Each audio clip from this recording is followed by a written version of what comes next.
একজন কমেন্ট করেছে যে দিদিভাই হচ্ছে ডায়ালিসিস পেশেন্টের শীতকালে যে সবজিগুলো উঠছে সেগুলো কি সবটা আমরা খেতে দিতে পারবো বা সবটা খাবে? ধরো এখন শীতকালে অনেক ধরনের সবজি উঠছে, মটরশুঁটি আছে, এগুলো কি ডায়ালিসিস পেশেন্টরা খেতে পারে?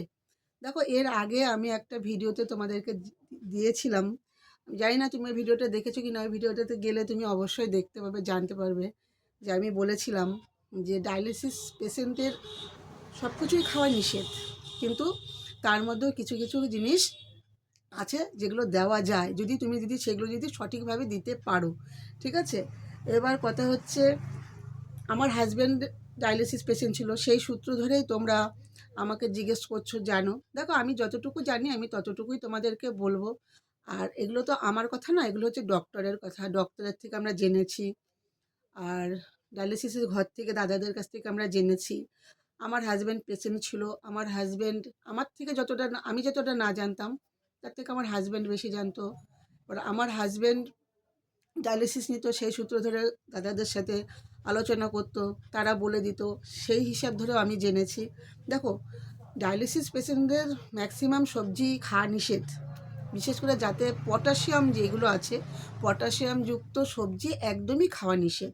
যেরকম ফুলকপি পটাশিয়াম আছে, বাঁধাকপি, তারপরে তোমার হচ্ছে কী বলো নাম, পালং শাক, পুঁই শাক, যে কোনো শাক, সব শাকেই পটাশিয়াম আছে। তার মধ্যে কিন্তু শীতকালে মেথি শাকটা ওঠে, মেথি শাকটা কিন্তু ডায়ালিসিস পেশেন্টের জন্য একদম পারফেক্ট। আর এদিকে হচ্ছে লেটুস পাতা, ধনে পাতা খাওয়াও কিন্তু নিষেধ। এবার অনেকেই ধনে পাতা পছন্দ করে, ধনে পাতা বাটা পছন্দ করে, তাই বলে কি সে খাবে না?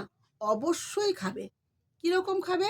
দেখা গেল আমার আজকে সোমবার, মঙ্গলবার দিন হয়তো আমার ডায়ালিসিস আছে, মর্নিংয়ে যদি ডায়ালিসিস থাকে তাহলে মোটামুটি সোমবার দিন রাতের বেলা কিন্তু খাওয়া যেতেই পারে। বা মানে মোটামুটি 4-5 ঘন্টা আগে, ডায়ালিসিসের 4-5 ঘন্টা আগে কিন্তু যেই খাবারটা কিডনি পেশেন্টদের খাওয়া নিষেধ, তারা কিন্তু সেই খাবারটা খেয়ে ডায়ালিসিসে যেতে পারে। আর যখন ডায়ালিসিস হয়, তখন কিন্তু সেই যখন ফিল্টারটা আমাদের মানে ব্লাডটা ফিল্টার হয়, তখন কিন্তু ওই মানে ওই খাবারের এটা কিন্তু বেরিয়ে যায়। তাই ডাক্তাররা বলে যে ডায়ালিসিস পেশেন্ট যখন ডায়ালিসিস করতে আসে, যদি কোনো খাবার, যেই খাবারগুলো নিষেধ করা থাকে, যাতে পটাশিয়াম বেশি থাকে, যেই খাবারগুলো খাওয়ার নিষেধ, খাদ্য তালিকায় থাকে না, সেই খাবারগুলো ডায়ালিসিস করার 4 থেকে 5 ঘন্টা আগে কিন্তু খেতে পারে। যেটা খেলে ডায়ালিসিসও হয়ে গেল, খাওয়াও হয়ে গেল। ঠিক আছে, এইভাবে খেতে পারে। যেরকম পালং শাক সিদ্ধ করে জল ফেলে দিয়ে তারপরে তুমি রান্না করে দিতে পারো, তবে এত না, অল্প পরিমাণে দিতে পারো। বাঁধাকপি, ফুলকপি, অনেকে এর আগে আমি একটা ভিডিওতে দেখলাম, একজনে বাঁধাকপি সিদ্ধ করে খাচ্ছে। সিদ্ধ করে খাওয়া যায়, রান্না করে খাওয়াও তা তা মোটামুটি খাওয়া তো নিষেধই, কিন্তু সিদ্ধ করে কিন্তু অবশ্যই জল ফেলে দিয়ে, ঠান্ডা জল দিয়ে রান্না করে অবশ্যই খেতে পারো। দেখো, ডায়ালিসিস পেশেন্টের কিন্তু কাঁচা লঙ্কা খাওয়াও নিষেধ, কারণ কাঁচা লঙ্কায় কিন্তু বিষ থাকে। তাই বলে কি কাঁচা লঙ্কা খাবে না? অবশ্যই খাবে। হুম তা ডাক্তার একটা কথাই বলে, দেখো সে তো মানুষ, সে তো এতদিন খেয়ে এসেছে, কেন খাবে না? তারপর মনে করো কোনো প্যাকেট জাতীয় খাবার খাবে না, প্যাকেট জাতীয় খাবার না খাওয়াই ভালো। কাঁচা নুন খাবে না, মানে প্রত্যেকটা সবজি সিদ্ধ করে খাওয়াই ভালো। কাঁচা কুমড়োটা বেশি করে খাবে, কাঁচা কুমড়ো খাওয়া কিডনি পেশেন্টের প্রতি খুবই ভালো, তবে পাকা কুমড়োটা না, পাকা কুমড়োতে পটাশিয়াম আছে। তারপরে বেগুন খাবে, যেরকম আমার হাজব্যান্ডকে আমি বেগুন দিতাম, বেগুনের বোটার দিকটা দিতাম, যেটাতে বীজ থাকতো না, সেই বীজটা বাদ দিয়ে দিতাম। পটল দিতাম, পটলের বীজ দিতাম না। তারপরে হচ্ছে ঝিঙে দিতাম, ঝিঙের বীজ দিতাম না। এই জিনিসগুলো সবসময় জন্য মাথায় রেখে কিডনি পেশেন্টের মানে ডায়ালিসিস পেশেন্টদের খেতে দিতে হবে। তা আজকাল অনেক কিছুই দেখছি, মোবাইল খুললেই অনেকে অনেক কিছু মানা করছে, এটা না, সেটা না, ওটা না। দেখো, খেতে সবই পারে, কিন্তু ওই যে বললাম, প্রসেসটা জানতে হবে সবার আগে। আলু আলু খাওয়াও তো নিষেধ। অনেকে বলছে আলু সিদ্ধ দিয়ে খাচ্ছে, আলু খাওয়াও কিন্তু কিডনি পেশেন্টের নিষেধ।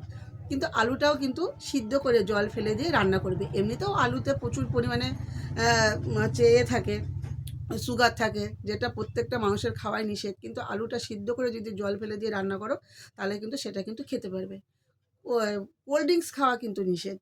কোল্ড ড্রিঙ্কসে প্রচুর পরিমাণে থাকে কিন্তু সোডা, যেটা কিডনি খারাপ হওয়ার একমাত্র লক্ষণ। আর একটা জিনিস মাথায় রাখবে, আজকালকার ছেলেপেলেরা কিন্তু জিম করছে, তাদের মাসেলটাকে শক্তমুক্ত করার জন্য জিম করছে। এই জিম করতে গিয়ে তাদের কিন্তু একটা ডায়েট চার্ট দিচ্ছে। সেই ডায়েট চার্টের মধ্যে কিন্তু একটা প্রোটিন পাউডার থাকে। যেই প্রোটিন পাউডারটা কিন্তু কিডনি খারাপ হওয়ার ব্যাপারে একদম 100%, ঠিক আছে? আমার নিজের চোখে দেখা এরকম যারা হচ্ছে রানাঘাটে আমার হাজব্যান্ডের ডায়ালিসিস হতো মনোরমা হসপিটেক্সে। সেখানেই হয়তো জিজ্ঞেস করেছি, "এ এত অল্প বয়সে কেন এসছে?" তার বাড়ির গার্জিয়ানরা বলেছে, এ হচ্ছে জিম করতো। জিম করতে, করতে প্রোটিন পাউডার খেত কন্টিনিউ। প্রোটিন পাউডারের থেকে আজকে কিডনিটা ড্যামেজ হয়ে গেছে। তাই সবাইকে একটা কথাই বলব, আজকালকার যাদের অল্প বয়সের ছেলেরা, মেয়েরা যারা হচ্ছে জিম করছো, তাদেরকে বলব জিম করো, অবশ্যই জিম করো, কিন্তু প্রোটিন পাউডারটা খেও না। প্রোটিন পাউডারটা খুব খারাপ। এর আগেও আমি বলেছি ভিডিওতে যে বিরিয়ানিটা খেও না। বিরিয়ানিটা বাইরে যে বিরিয়ানিটা হয় তাতে কিন্তু এক ধরনের পালিশ দেওয়া থাকে। সেই পালিশটা কিন্তু খুব খারাপ একটা জিনিস। আজিনামোটো দেওয়া থাকে। আজিনামোটোটাও খুব খারাপ। যেহেতু এগুলো হোটেলের জিনিস তো, বাড়িতে কিন্তু এগুলো কিন্তু ইউজ করা হয় না। তা তোমাদের যখন বিরিয়ানি খেতে ইচ্ছা করবে তখন তোমরা বাড়িতে বানিয়ে খাও। তাতে কিন্তু কোনো ক্ষতি হবে না। বাইরের খাবারটা যতটা পারবে অ্যাভয়েড করে চলবে, খাওয়াবে না। এইসব খাবারগুলো থেকে একটু দূরে থাকবে। অবশ্যই কিডনি ভালো থাকবে। আর কিডনিকে ভালো রাখার জন্য নিয়মিত জলটা বেশি করে খাও, ঠিক আছে? কিন্তু কিডনি খারাপ হয়ে গেলে, ডায়ালিসিস শুরু হয়ে গেলে কিন্তু তখন কিন্তু জল খাওয়া নিষেধ। কালকে একজনকে আমি দেখলাম, এক কাকিমা ডায়ালিসিস হয়, সেই কাকিমা বলছিল যে উম, জল তেষ্টা পেলে জল খাওয়া যাবে না, কিন্তু জলটা নাকি মুখে নিয়ে গলাটার ভিতরে ঢুকিয়ে নিয়ে ঠান্ডা করে তারপরে নাকি ফেলে দিতে হবে। যাই হোক, আমি এরকম কোনোদিনও শুনিনি, কালকে শুনেছি। কেননা আমি আমার হাজব্যান্ডের 5 বছর ডায়ালিসিস হতো, আমি তাকে নিয়ে নাড়াঘাটা তো খুব করেছি। যাই হোক, আমি অনেকটা কিছু জানি না, তবে কিছুটা জানি।